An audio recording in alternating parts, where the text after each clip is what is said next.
Agora, nesta noite, quero que você leia comigo o Salmo 90, o Salmo 90. Quero falar hoje sobre a brevidade da vida. E serei breve, como fiz ontem à noite. O 10º versículo do 900 Salmo. Os dias de nossos anos são 3 anos e 10. Isso é 70. E se pela sua força são 80, isto é, 80, contudo a sua força é trabalho e tristeza, porque logo se corta e nós voamos. Quem conhece o poder da sua ira? Conforme o teu temor, assim é a tua ira. Portanto, ensine-nos a contar os nossos dias, para que possamos aplicar nosso coração à sabedoria. Você conta seus dias, você percebe como cada dia é importante? Pense nisso. Deus disse que se você viver até os 70 anos, poderá viver até os 80. E as Escrituras dizem que se você viver até os 80 anos, é provável que tenha muito trabalho, tristeza, problemas e dificuldades. Ouvi falar de um passageiro de trem que estava distribuindo charutos, porque o trem de onde moro chegou no horário pela primeira vez em muito tempo. Isso foi há vários anos. O condutor disse que não poderia aceitar um charuto. Por quê? Ele disse, porque este é o trem de ontem.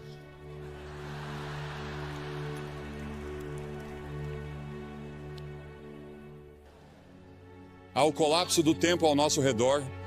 Você sabia que nos dias de Jesus, o mais rápido que uma pessoa podia ir era o mais rápido que um cavalo podia correr? E isso aconteceu até 1830, quando desenvolvemos um motor mais rápido que um cavalo. Pense nisso. Naquelas centenas e milhares de anos, o mais rápido que você podia ir era a cavalo. Depois, em 1910, desenvolvemos uma aeronave militar que percorria 42 milhas por hora. Lembro-me muito bem, como se fosse ontem, quando Lindbergh decolou para Paris e em 33 horas estava em Paris e achamos que isso era realmente incrível. Hoje em dia entramos em um Concorde, ou algumas pessoas o fazem e chegam lá em 3 horas e meia.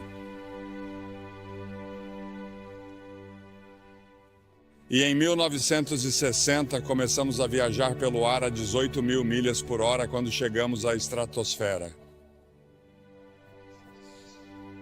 Agora meu pai dirigia um cavalo e uma charrete e estamos tentando administrar hoje uma era espacial em uma condição moral e espiritual de cavalo e charrete. O tempo está desabando sobre nós. Quanto tempo ainda temos? O salmista pediu que o Senhor se lembrasse de como o meu tempo é curto. Eis que você fez os meus dias como um palmo e a minha idade como nada para você. 1000 anos aos teus olhos são como o dia de ontem, quando já passou, e como um relógio. Um relógio dura 4 horas à noite. Um dia é o que o Senhor é 1000 anos e 1000 anos é um dia. Aquele que está assentado sobre o círculo da terra e os seus habitantes olham para Deus como gafanhotos. A grama murcha e a flor murcha, diz a Escritura. Os meus dias são como a sombra que declina, e eu me vou secando como a erva, mas tu, ó Senhor, permanecerás para sempre na tua memória, de geração em geração. Pense nisso, Deus permanecerá para sempre, mas nesta terra somos como uma sombra. Estamos todos em declínio e morrendo. Desde o momento em que nasceu, você começou a morrer porque todos nós estamos caminhando para a morte. Cada um de nós está sujeito à sentença de morte. Não haverá ninguém vivo nesta plateia, eu diria que daqui a 90 anos. Ninguém, todos partiremos. E o que você vai fazer com esses anos? Cada ser humano tem exatamente o mesmo número de horas e minutos todos os dias. Você sabe quantos minutos há em um dia? Você sabe quantas horas há em uma semana? Agora, se você viver até os 70 anos, seus primeiros 15 serão na infância ou na adolescência. Você passa 20 anos na cama. Os últimos 5 anos são de limitações físicas e você está reduzindo suas atividades. Isso significa que você só tem 30 anos para todo o resto, 30 anos para viver. E parte desse tempo tem que ser gasto com alimentação, trabalho e cálculo do imposto de renda. As Escrituras fazem esta pergunta: o que é a vida de vocês? É até mesmo um vapor que aparece por um pouco de tempo e depois desaparece. O mais velho de nós não viverá muito tempo. Nosso tempo já está nas mãos de Deus. Deus já tem um dia marcado para você ser levado deste mundo. Você pode estar envolvido em um acidente. Pode ser um câncer, pode ser um ataque cardíaco. Seja o que for, já está definido. E as Escrituras dizem que ao homem está ordenado morrer uma vez, e depois disso, o julgamento. Você estará diante do grande julgamento de Deus para prestar contas de como passou esta vida e o que fez em relação a Jesus Cristo, porque Deus deu seu Filho para morrer por seus pecados. Porque, como você vê, somos todos pecadores. Todos nós temos a mesma doença. Não me importa a cor da pele de vocês. Deus não olha para a cor da sua pele. Deus olha para o seu coração e vê que você tem uma doença espiritual no coração, e essa doença espiritual no coração se chama pecado. E todos nós somos pecadores. Isso significa que violamos as leis de Deus, desobedecemos a Deus, nós nos rebelamos contra Deus, e por termos nos rebelado contra Ele, teremos de enfrentar um julgamento. E Ele vai dizer: afastai-vos de mim. Nunca te conheci. É interessante para mim que as pessoas ricas não possam comprar mais horas. Os cientistas não podem inventar novos minutos. Você não pode nem mesmo economizar tempo para gastá-lo em outro dia. Você tem pouco tempo hoje. Diz que quer guardar para amanhã. Não pode fazer isso. Há urgência no tempo. A Bíblia diz: redimam o tempo porque os dias são maus. Os dias são muito ruins. Olhamos para nossos jornais e não conseguimos acreditar em todos os assassinatos, estupros e problemas raciais, todas essas coisas no mundo todo. Sim, os dias são maus e temos uma grande tarefa pela frente se quisermos que esta terra seja poupada por muito mais tempo. As Escrituras dizem que devemos redimir o tempo. É uma frase do mundo dos negócios. Significa comprar o tempo.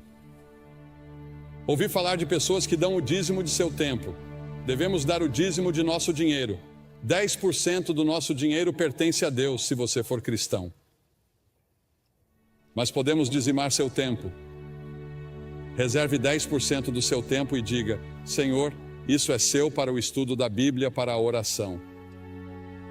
Você diz que passamos muito tempo nas rodovias, indo e voltando, e nas interestaduais, presos no trânsito. Você sabe, inventamos todas essas coisas modernas para economizar tempo, mas temos menos tempo do que nunca. Temos bem menos tempo hoje que meus pais na era dos cavalos e charretes. No entanto, temos automóveis e aviões velozes, e estamos correndo de um lugar para outro como loucos. E a maioria de nós não sabe o que fazer ao chegar lá.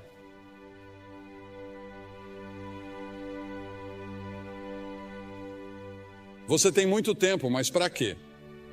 Você tem tempo para servir a Cristo. Você tem tempo para viver conforme sua vontade. Você tem tempo para obedecer a Ele.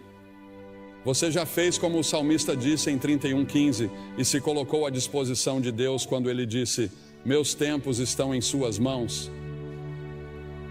Há um filme em exibição nessa área chamado The Commitments. Você já entregou toda a sua vida a Cristo?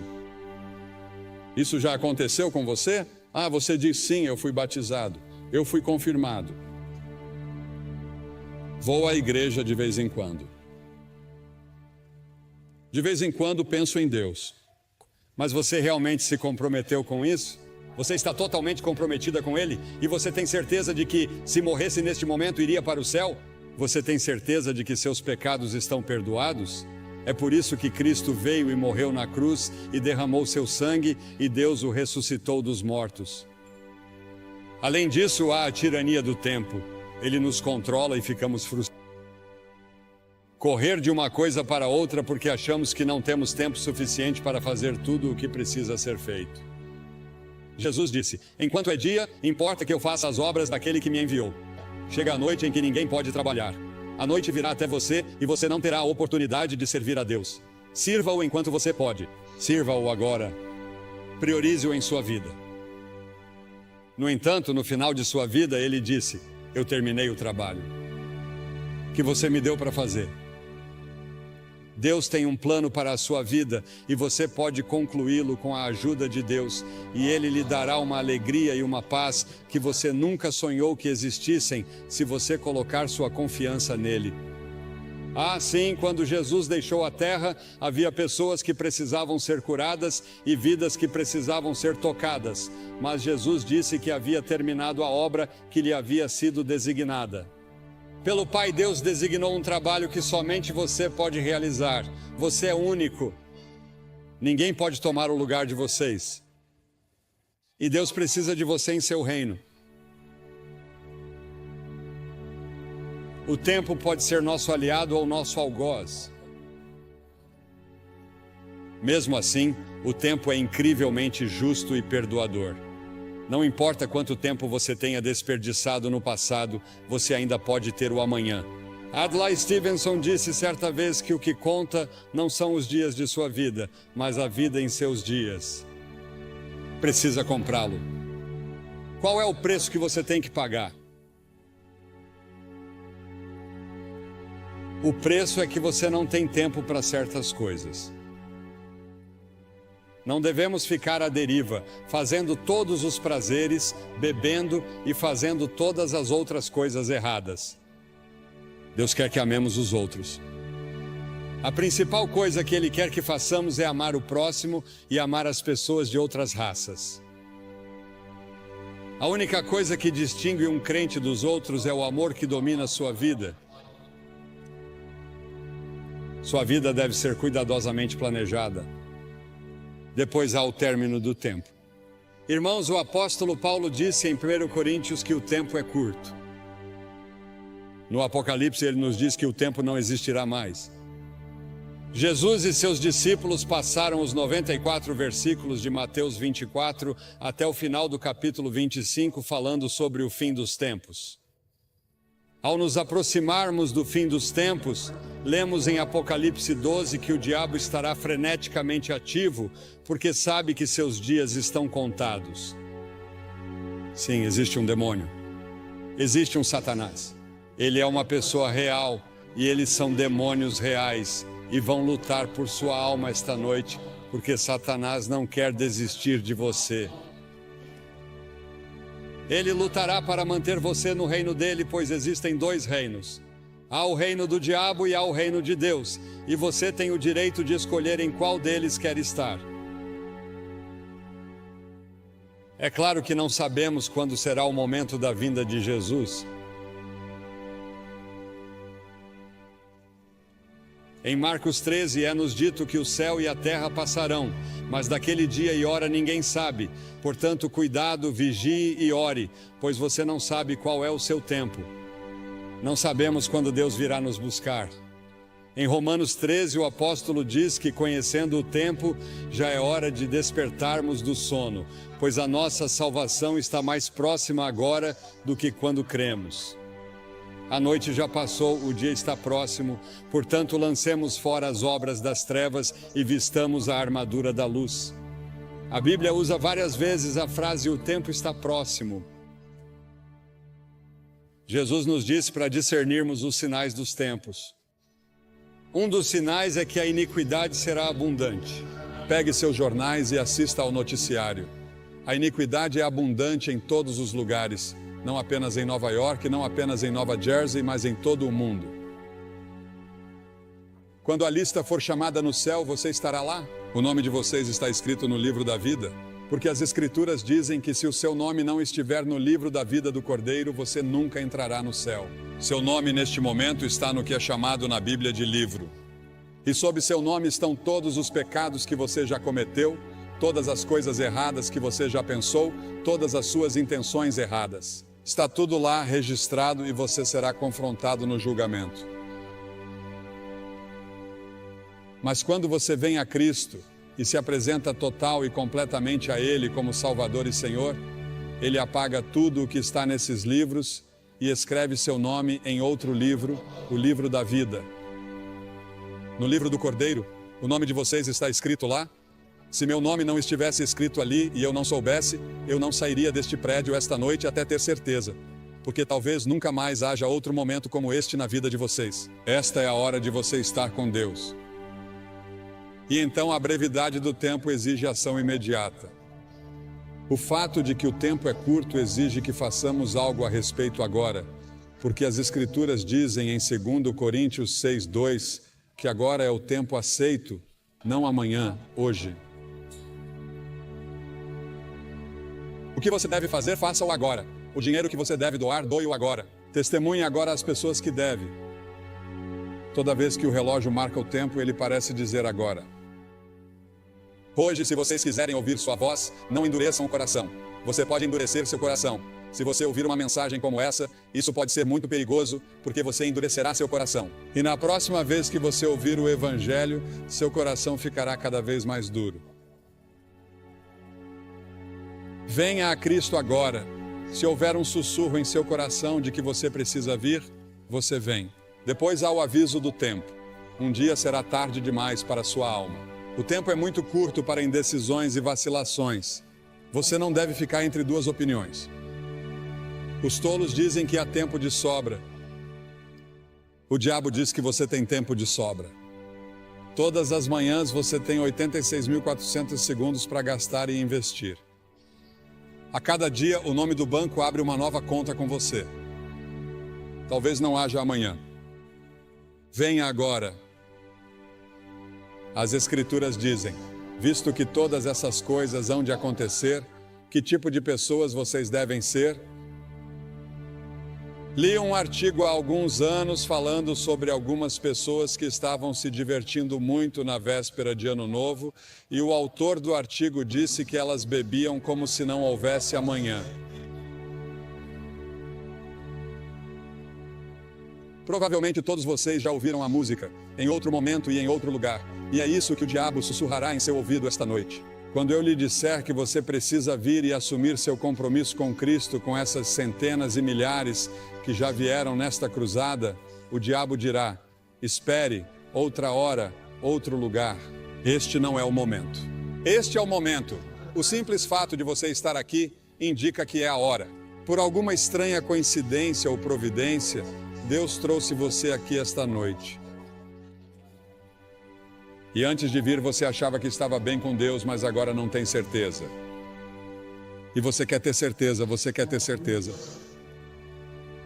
Sim, o demônio sempre diz, sim, faça isso. Mas em alguns momentos e em alguns lugares, Deus diz aqui e agora. Em Lucas 19, você vê Jesus chorando pelo povo de Jerusalém. Há um poema que ouvi pela primeira vez anos atrás que diz: há um tempo que não sabemos quando, um lugar que não sabemos onde, que sela o destino do homem para a glória ou para o desespero. Alguém me escreveu uma carta aqui esta semana. Diz: caro Sr. Graham, em 1957, sua cruzada foi ao antigo Madison Square Garden, na cidade de Nova York. Eu tinha 6 anos. Ainda me lembro da viagem de ônibus, das arquibancadas de madeira dura e dos meus sapatos pretos de couro envernizado. Lembro de tudo. Lembro-me de tudo como se fosse ontem. Quando você fez o convite para que eu entregasse minha vida a Cristo, eu estava pronto e me animei a ir. Mas infelizmente naquela época e naquela geração, minha mãe me respondeu e disse: quieto, sente-se. Não fazemos isso. Alguém pode ver você. Fiquei em minha cadeira. Aqui estamos 35 anos depois e tenho o privilégio de ser um conselheiro voluntário no andar de baixo. E é minha oração que nenhuma pessoa permaneça em seu assento, mas que venha à frente para receber Cristo. Enquanto há tempo, agradeço a você por trazer sua cruzada de volta a esta área. Minhas lembranças de menina de 6 anos estão transbordando de entusiasmo. Estarei orando por você esta semana. Deus abençoe você. Há um homem dessa região sobre o qual Cliff Barrows me falou ao telefone hoje. Sua família estava insistindo para que ele ficasse aqui porque ele não acreditava. E ele fazia questão de dizer às pessoas que não acreditavam em Cristo. Ele não era um crente. Mas ele não ficaria aqui e não viria. E ele não queria aceitar as reivindicações de Cristo. Em vez disso, ele foi para as Ilhas Bahamas e de manhã cedo morreu de ataque cardíaco.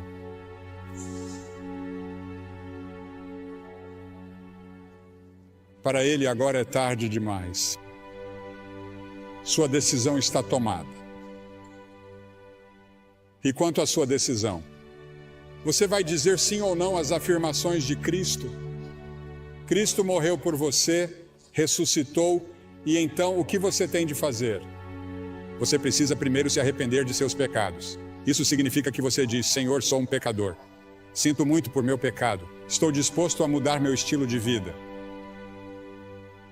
Quero segui-lo e servi-lo. E entrego minha vida a você esta noite, ou rededico minha vida a você esta noite. Preciso de você, Senhor, e quero assumir meu compromisso nesta noite. Nessa cruzada, nunca mais estaremos neste auditório. E você está aqui esta noite. Vou pedir que você se levante do seu assento na varanda. Isso levará 1 minuto a mais, portanto, comece agora. Venham e fiquem todos na frente, na minha frente, na frente do pódio. E depois que todos vocês vierem, vou lhes dizer uma palavra, fazer uma oração com vocês e dar-lhes alguma literatura para ajudá-los em sua vida cristã.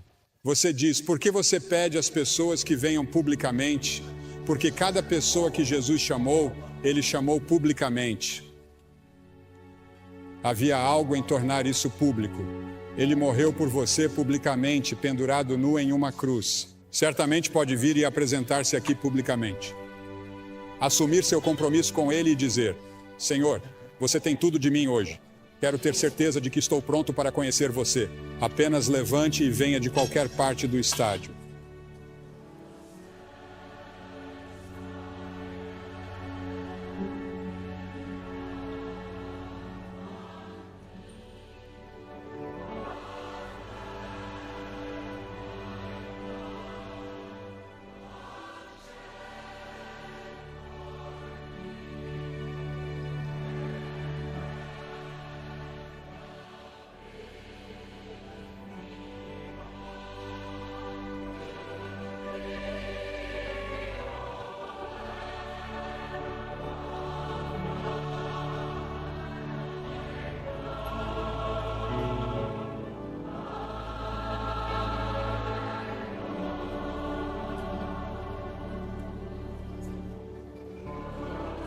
Enquanto muitos outros ainda estão chegando, quero dizer uma palavra a vocês que talvez estejam assistindo pela televisão, porque esses cultos estão sendo gravados em fita para serem exibidos no final deste ano ou no início do ano que vem.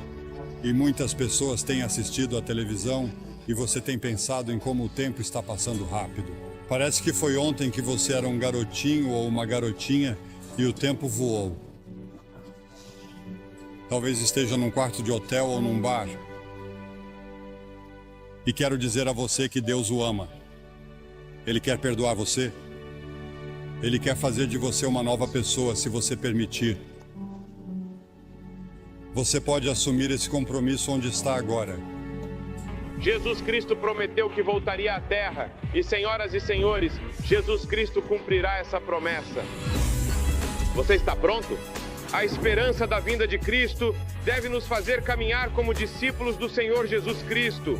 Devemos ser sal e luz no mundo e devemos trabalhar como se Cristo não viesse por 1000 anos, mas devemos viver como se Ele viesse esta noite. Você está convidado para uma jornada de descobertas na Biblioteca Billy Graham. Refaça a trajetória de Billy Graham, de humilde fazendeiro a embaixador internacional do amor de Deus por meio de multimídia, fotos e memorabilia. Mas o fruto do Espírito é o amor. Visite a casa restaurada da família Graham, passeie pela livraria Ruth's Attic e faça uma refeição no Graham Brothers Dairy Bar. Aproveite as exposições especiais, os eventos e as atividades sazonais para toda a família. A entrada é gratuita, portanto, venha fazer essa jornada de descobertas na Biblioteca Billy Graham.